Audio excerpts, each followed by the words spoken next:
Hello दोस्तों।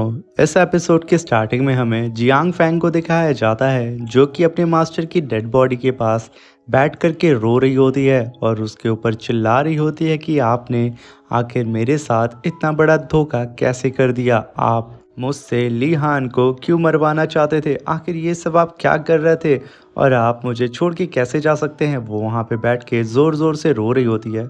तभी ली हान और मैंग वो दोनों ही इस आवाज़ का पीछा करते करते चट्टान के पास आ जाते हैं। तभी ली हान अंदर चला जाता है, उसके पीछे पीछे मैंग भी चली जाती है। तभी ली हान देखता है कि उस चट्टान के पीछे एक गुफा है और धीरे धीरे उस आवाज़ का पीछा करते करते ली हान सीधा जियांग फैंग के पास पहुंच जाता है। तभी ली हान जियांग फैंग से कहता है कि जब तुम्हारा मास्टर तुम्हें जान से मारना चाहता था तो तुम आखिर क्यों उसकी मौत पे आंसू बहा रही हो।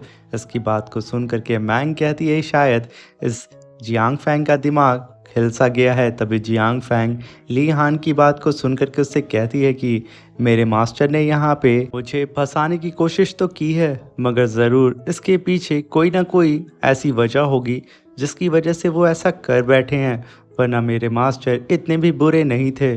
बहुत साल पहले की बात है, मैं एक गरीब परिवार में पैदा हुई थी और मेरे माता पिता ने मुझे लुनजिन हाई पवेलियन को बेच दिया था एज अ सर्वेंट, और मैं यहाँ पे एज अ सर्वेंट गर्ल की तरीके से लुनजिन हाई पवेलियन को सर्व कर रही थी। मगर कई साल के बाद जब मैं बड़ी हुई तो कई इमॉर्टल्स की नज़र मुझ पे पड़ गई। तब मेरे मास्टर ने मुझे उन इमॉर्टल से बचाया और मुझे अपना डायरेक्ट डिसाइबल बना लिया। मुझे अपनी सीक्रेट टेक्निक के बारे में भी सिखाया, यानी कि मैं उसी धर्मा प्लेट की बात कर रही हूँ जिससे मैं किसी का भी फ्यूचर और पास्ट देख सकती हूँ।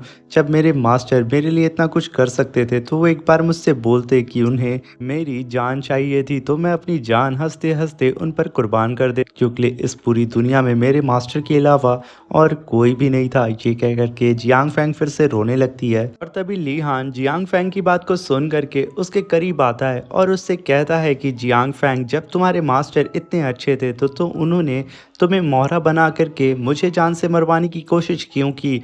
आखिर इन सब चीज़ के पीछे क्या है और ये धर्मा प्लेट का क्या राज है।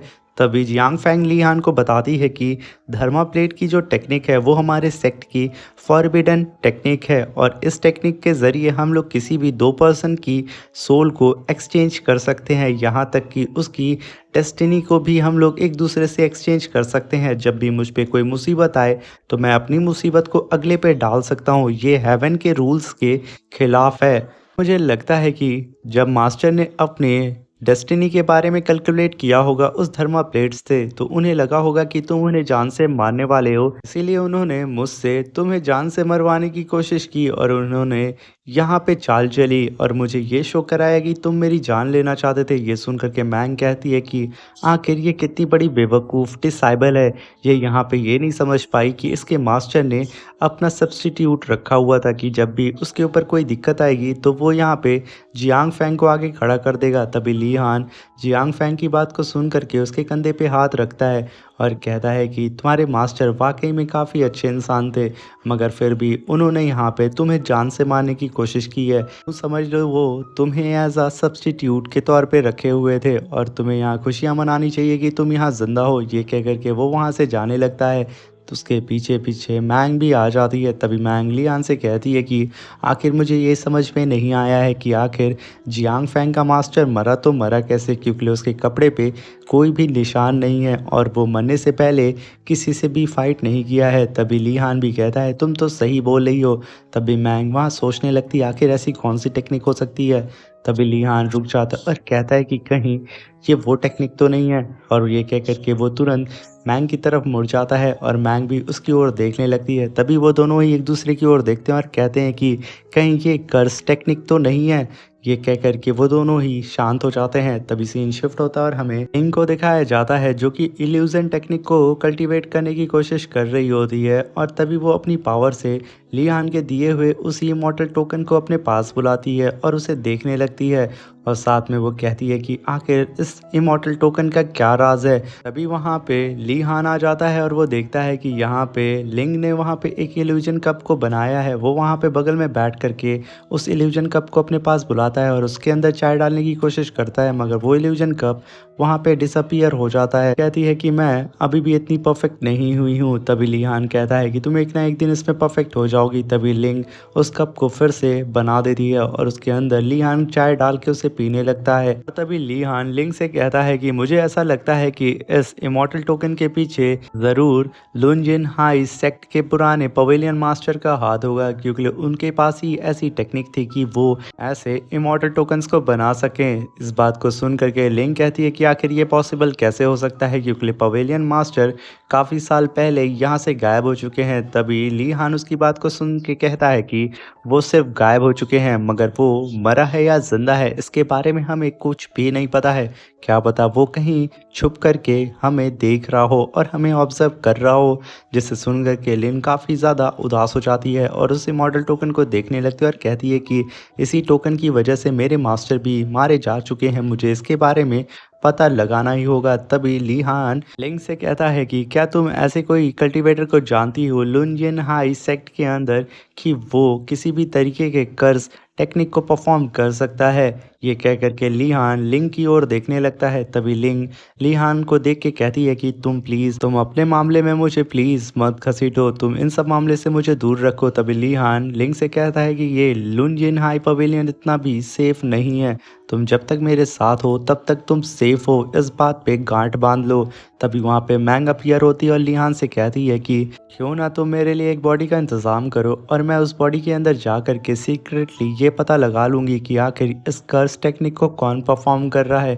ये काफ़ी इजी होगा।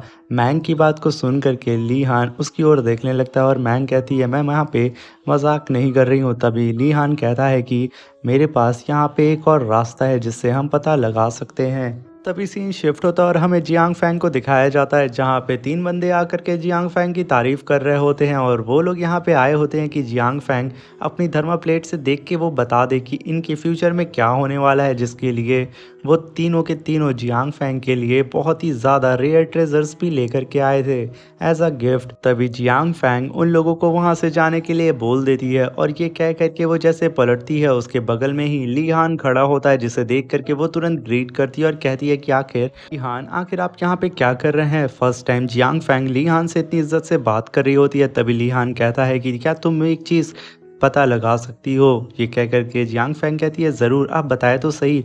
तभी ली हान उसकी ओर देख के कहता है कि क्या तुम अपनी थर्मा प्लेट से ये पता लगा सकती हो कि लुनजिन हाई पवेलियन में कौन ऐसा बंदा है जो कि कर्स टेक्निक को परफॉर्म कर सकता है। तभी जियांग फैंग अपनी थर्मा प्लेट को बाहर निकालती है और उसे पता लगाने लगती है आखिर इस लुनजिन हाई पवेलियन के अंदर कौन ऐसा बंदा है जो कि कर्स टेक्निक को परफॉर्म करता है। तभी ली हान कहता है कि मुझे उसकी एग्जैक्ट लोकेशन चाहिए कि वो कहाँ रहता है।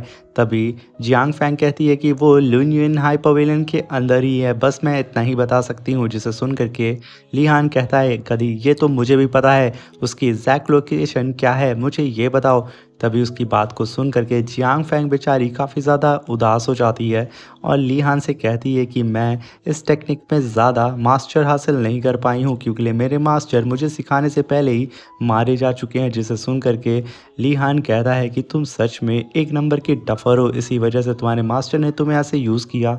ये सुन करके जियांग फैंग काफ़ी ज़्यादा उदास हो जाती है। अभी जियांग फैंग ली हान से कहती है कि मैं यहाँ पे अपनी थर्मा प्लेट से जितनी भी बार कोशिश करूँ उसके बारे में पता लगाने के लिए, मैं उसके बारे में पता नहीं लगा सकती हूँ, क्योंकि वो बंदा भी इस थर्मा प्लेट की टेक्निक को जानता है, क्योंकि वो भी किसी भी तरीके से इस थर्मा प्लेट को यूज़ कर सकता है। ये सुन करके ली हान के तो होश उड़ जाते हैं कि आखिर अब एक और बंदा कौन पैदा हो गया जो कि इस थर्मा प्लेट को यूज़ कर सकता है। इसी के साथ हमारा ये शानदार सा एपिसोड खत्म हो जाता है। गाइस मेरे चैनल पे अगर नए आए हैं तो प्लीज़ चैनल को लाइक शेयर सब्सक्राइब करके हमें सपोर्ट करें और मेरे चैनल पे जा कर के पिछली और भी सारी वीडियोज़ हैं उसे भी जा कर के ज़रूर देखें।